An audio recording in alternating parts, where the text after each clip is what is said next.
Alright, y'all, welcome back to the channel. We already did the point guards list. We already did the shooting guards list. Today, we're going to be talking about the top 10 small forwards in the NBA today. But before we get to that, let me tell you guys some things. Number one, like the video. Number two, subscribe to the channel. Number three, turn those post notifications on because we are going to be uploading. And number four, don't take this list too seriously because at the end of the... I know y'all saw that. I know. What the fuck? Okay, at the end of the day, it's just basketball. It is just hoops. So if I have one player over another and that player that I have over just happens to be your favorite player, don't go too hard on me in the comments section because it's just hoops, man. That's what we're here. We're here for the vibes and the vibes only. Just like I did with my previous videos, I started off with some honorable mentions that I have 3 honorable mentions today. The first honorable mention that I have is Jaden McDaniels, and I think that out of all of the honorable mentions that I have, he's probably my favorite to actually reach the top 10 next season, solely because of his perimeter defense. Number 1, very good on-ball defender. Number 2, very good help defender. And number 3, apparently he's 6'10". I don't know how that happened, but the man is 6'10" now. He's going to be way more lengthy than what he was last year. And the fact that he upped his minutes last year and his three-point percentage has taken a huge leap. I think it was at like, I want to say like 30 to 31% in the 21-22 season, and now it's damn near 40%. So if he continues doing what he was doing last season and brings that to this season, I genuinely feel like he can be a top 10 small forward next season. I really do. And the second one that I have is Michael Porter Jr. Now, with Michael Porter Jr., I think it's simple. He was really good in the regular season, but then when it came to the playoffs, he was a little shaky, he was a little rusty, and it really, blocked me from putting him in this top 10 because like after the finals performance that he had, which I think was pretty lackluster, I can't put him in the top 10. I really can't. I'm gonna be honest with you. That's Mr. No Pass right there, bro, because every single time this man touched the basketball in the playoffs, I was like, he's not passing the rock. It's not happening. However, he is a very good rebounder. He's a very good shooter, and I feel like if he can work on actually being able to pass the basketball at certain times, maybe he'll be able to reach my top 10. But as of right now, I have him as an honorable mention, and having an honorable mention isn't bad. It's not bad at all. And the last honorable mention that I have, and I feel like a lot of people will have this player on their top 10, but I'm not going to,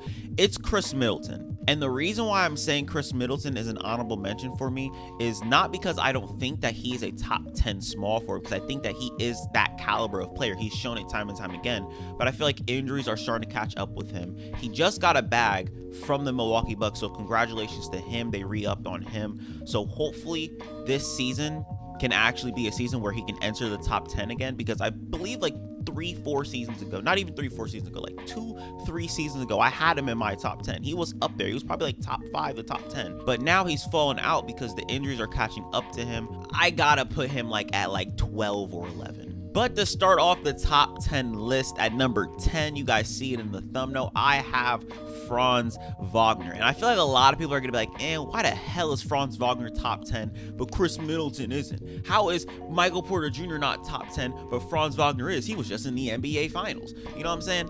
But I feel like a lot of people just don't watch Orlando Magic games, and that is fine because they're not a team that's at the top of the East. They're not even in the middle of the East. They're not even making the play-in. They didn't make the playoffs at all. So it's understandable why people don't watch Orlando Magic games, and it's fine. But I feel like everybody needs to know how good of a basketball player Franz Wagner is. He is extremely versatile. His offensive upside is like through the damn roof.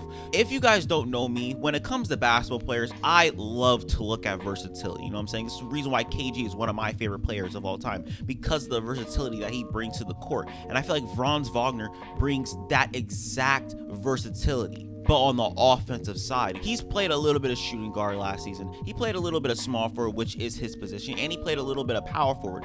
And to have a guy on your basketball team that could do all 3 of these things, and he's not even close to his prime yet, not even close to what his peak would look like, I'm excited for what he can bring next season. He can get to the basket. He can hit the mid-range. I've seen him be a spot-up shooter. He can move off ball if you need him to. Him and Paolo on the court together is very, very, very fun to watch. And seeing both of them play in USA, which isn't a lot, let me tell you guys that. I feel like they're gonna take that next step that you need them to take next season. I believe that Franz is going in year 3 and Paolo's going into year 2, obviously, and I feel like them as a duo is gonna be amazing. It's gonna be amazing to watch. So everybody watch out for Orlando Magic, and let me know if you guys want to see an Orlando Magic video, because I'm extremely high on them. At number 9, another guy who's pretty versatile is OG Anunoby, a guy that can really give it to you on both ends of the court, especially on the defensive side of the basketball. One thing that I feel like OG Anunoby can work on this offseason to actually take his game to the next level is that half-court offense. And I feel like if we see more of OG Anunoby with the ball in his hands, like we're probably going to see this season in Toronto, we're going to see a different side of him. I genuinely feel like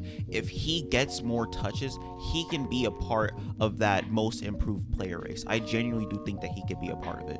At number 8, at the number 8 spot, this might be something that people will disagree with, but at number 8, I have DeMar DeRozan from the Chicago Bulls. And let's just look at his game for a second.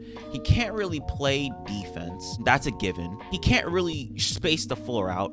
That's a given. But when the man has the basketball in his hands and he gets to that mid-range and he gets to his spot, the defense better just start walking back and just getting the ball, getting ready for offense, because he's gonna make the shot. He is one of the more premier mid-range scorers in the league. I think that he's one of the better scorers in the league. And I feel like the scoring that he brings to the Bulls just makes the team so much better. You know what I'm saying? Obviously, he does not need to be on this team no more. Obviously, he does not need to be a number 1 option on any team that he plays on. But the scoring is there. We all see it. The man had one of his best seasons in the 21-22 season, which I wish Lonzo just stayed healthy, man. They would have been a force. They would have been a force. They were looking so damn good before Lonzo went down. DeMar DeRozan had that stretch in the 21-22 season that really got people looking at him differently. I was like, people on Twitter, they were talking about, oh, DeMar DeRozan MVP because he was breaking some Wilt stat. You know what I'm saying? I didn't necessarily agree with that, but people were actually talking about that, and I was like, damn, this might actually be a norm when it comes to DeMar DeRozan. I don't know why I was thinking that, but I was thinking that. Fast forward to this season, he's doing the same exact thing, and I think that that is what puts him in the top 10. I got him at number 8. At number 7, this is a little bit controversial because he didn't really play that much. At number 7, I got Andrew Wiggins, and I feel like I'm more so basing this off of the year before, which I don't think I should be doing that because this top 10 list is solely based off of last year, and last year he only played 37 games, but in those 37 games he was looking better than what he did before. Now granted, it's a little shaky because of what he did in the playoffs, but I like Andrew Wiggins, and I'm going to continue putting him in the top 10 because I think that he's a top 10 talent. I know I'm kind of being hypocritical because I know people are going to be like, oh, if that's the case, then Chris Middleton should be top 10. I don't care. I don't like Chris Middleton like that. I don't like Chris Middleton more than I like Andrew Wiggins, and I like Andrew Wiggins more, so he's going in my top 10. I'm looking at his stats right now. This man shot 29% from 3 on 5 attempts in the playoffs last season. Let's go on to number 6. I feel like you guys already see it in the thumbnail. Brandon Ingram is number 6 on the top 10 list. And I know a lot of people are going to also be mad at this because of the way that he played for Team USA. Watching people in the World Cup, the Olympics, it's not going to change my mind on how these basketball players play the game because I'm judging them based off of their NBA game, not based off of how they're going to be playing overseas. The way that Brandon Ingram plays the game of basketball, NBA basketball at that,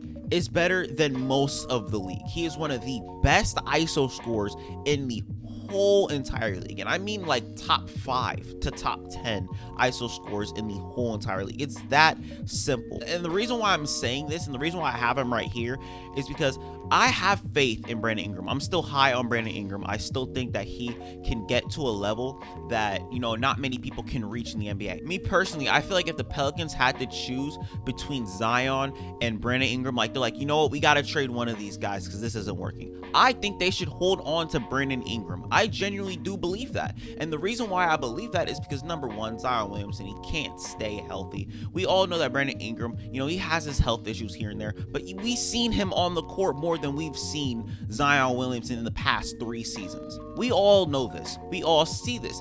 Brandon Ingram was looking like a dog in that first round in the 21-22 season. We saw that as well. So if they can get back to that point, I could see Brandon Ingram hooping once again. So that's the reason why I have him borderline top 5, but let's get into the top 5. And at number 5 and number 4, I'm just going to give you guys both of these right now just to save a little bit of time.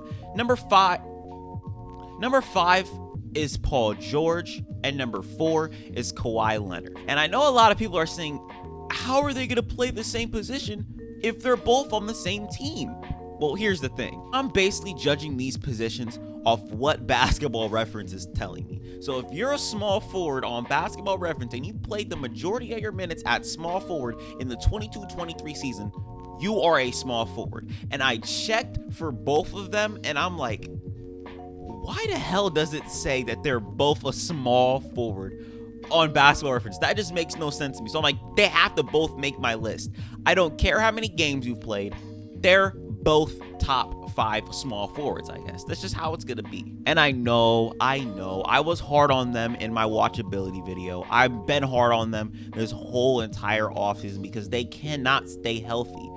But I feel like this season is a make or break season for both of them. And I mean as players and as the team. Because if Kawhi Leonard gets injured once again after tearing his meniscus last season, and then missing the entire 21-22 season, and then the 2021 season tearing his ACL in the playoffs, and then blowing a 3-1 lead in the bubble, after all of that, and he gets hurt again or flames out in the playoffs again, it's not going to look good for Kawhi Leonard. With Paul George, if Paul George can't stay healthy on the basketball court, him being a number 2, it's not going to look good for him as well because he's getting up there in age, as is Kawhi Leonard. And if he can't stay on the basketball court, it's not going to look pretty at all. And for the whole entire team, let's say they both stay healthy and they have a lackluster playoff performance, the team is going to be in shambles because they're opening up a new stadium next season. So it's like, if you don't go in to that new stadium with Kawhi Leonard and Paul George, like basically having fans like, okay, there's high hopes that we can win a championship, then it's not going to look good for the Clippers. But I feel like it's pretty obvious why Kawhi Leonard and Paul George are at number 5 and at number 4, because they're just that good at the game of basketball. We know how good they are when they're healthy. We know how good this team can be when they're healthy. They made it to the Western Conference Finals 2 seasons ago. It was only 2 seasons ago. So yeah, I have Paul George at number 5. I have Kawhi Leonard at number 4. Let's get into this top 3. And I feel like with this top 3, everybody's had the same top 3. It's just been, interchange. We already know it's LeBron James, Jimmy Butler, Jason Tatum. But it's only a matter of where you place them. And at number 3, I have Jimmy Butler. And when it comes to Jimmy Butler being the odd man out of these 3 players that I just named, I think that his game is just the weakest out of the 3. I really do think that. It's like when you're doing start, bench, cut, and you got 3 damn good basketball players, and you gotta cut that one player that you just don't want to cut because he's so good at the game.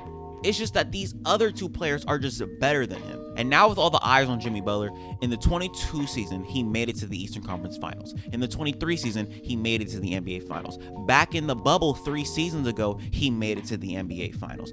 Now people are opening their eyes to who Jimmy Butler is. But I don't necessarily think that Jimmy Butler is as good as people make him out to be. Like, I see some people put in Jimmy Butler top 15 1 minute, and then when he turns it up in the playoffs, they want to put him top 5. I swear on everything I've seen people say that Jimmy Butler was a top 5 player after the NBA Finals. I genuinely have been seeing that. And the reason why I'm saying he's not is because even in this season's playoffs, he was not as good as people are making him out to be. We saw what he did in that first round. Like, goddamn, if you continue doing what he did in that first round, he beat up on my Celtics, beat up on the Knicks, and then went into the NBA Finals and continued playing the way that he was playing, I would consider him like borderline top 5 because that would have been an amazing performance. But when we got to the second round, he looked decent. I'm not going to say he looked great. I'm not going to say he looked amazing. He looked decent. When we got to the conference finals,